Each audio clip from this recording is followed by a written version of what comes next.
खुदा को ऑब्जेक्टिवली कैसे परसीव करते हैं? सुप्रीम बीइंग मानते हैं।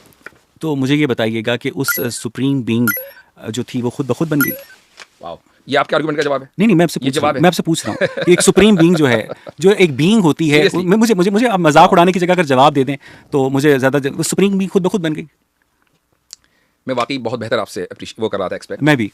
तो अब अगर आप ये मुझसे सवाल करेंगे, मेरे इन जवाबों के एतराज़ के तौर पर आप ये बात रखेंगे कि अच्छा सुप्रीम बीइंग क्या खुद से खुद बन गई? जी हाँ, वैसे बताएं। ये मैं उस वक्त एतराज़ होता जब मैं ये कहता कि खुद सुप्रीम बीइंग बनी थी।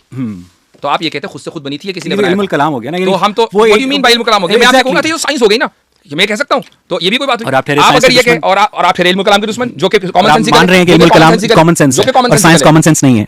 मैं मानता हूं उसको, लेकिन साइंस की जो सारी थ्योरीज हैं वो कॉमन सेंस नहीं है। अच्छा। ठीक है, लेकिन मैं साइंस और इल्मुल कलाम के दरमियान डिबेट नहीं करना चाहता। What I am trying to say कि ये आपका बहुत मशहूर जुमला है कि आप रूल्स के पीछे चुप, आप इसके पीछे चुप रहे हैं। जब आपके सामने दलील आती है और आप बेबस हो जाते हैं तो आप ये कहते हैं आप उसके पीछे चुप रहे हैं।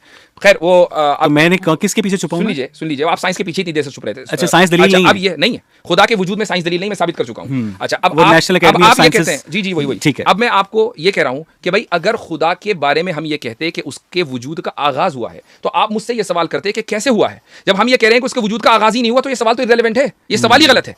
अच्छा, इसका मतलब ये है कि जो खुदा है आपकी अंडरस्टैंडिंग के मुताबिक वो हमेशा से था इस दलील का जवाब है आपके पास? और हमेशा रहे। मैं क्योंकि आपने मुझे यही नहीं समझाया ना कि जो सुपीरियर बीइंग है वो हमेशा से कैसे एग्जिस्ट कर सकती है, और आलम इम्कान के अंदर ऐसी कौन सी पॉसिबिलिटी है जिसके नतीजे में आपने ये इन्फर किया है कि क़यामत के बाद भी वो हमेशा एग्जिस्ट करती रहेगी। मुझे बताइए कि मुझे बताइए कि जो सुपीरियर बीइंग है वो हमेशा से खुद ब खुद से कैसे एग्जिस्ट कर सकती है आपके तस्व्वुर के मुताबिक? ठीक, थोड़ी देर के लिए मान लें कि उसने खुद से खुद वजूद नहीं हासिल किया, बल्कि किसी ने वजूद बख्शा उसको, थोड़ी देर के मान लेते हैं, तो फिर इन्फिनिट रिग्रेस है सर। एग्जैक्टली, हमारे पास तो यही, आपके पास इस प्रॉब्लम का कोई हल नहीं है। ये आपके पास नहीं है, हमारे पास तो हल है। एग्जैक्टली, खुदा है। बिल्कुल है, इसलिए कि आपके नजदीक जिस खुदा के इनकार का जो पैमाना है वो साइंस है, और साइंस खुद कह रही है कि ये पैमाना नहीं है। आप उस पैमाने को इस्तेमाल कर रहे हैं जो पैमाना नहीं है, और हम उस पैमाने को इस्तेमाल कर रहे हैं जो पैमाना है। मेरे और आप में जमीन आसमान का फर्क है जो हम बात कर रहे हैं।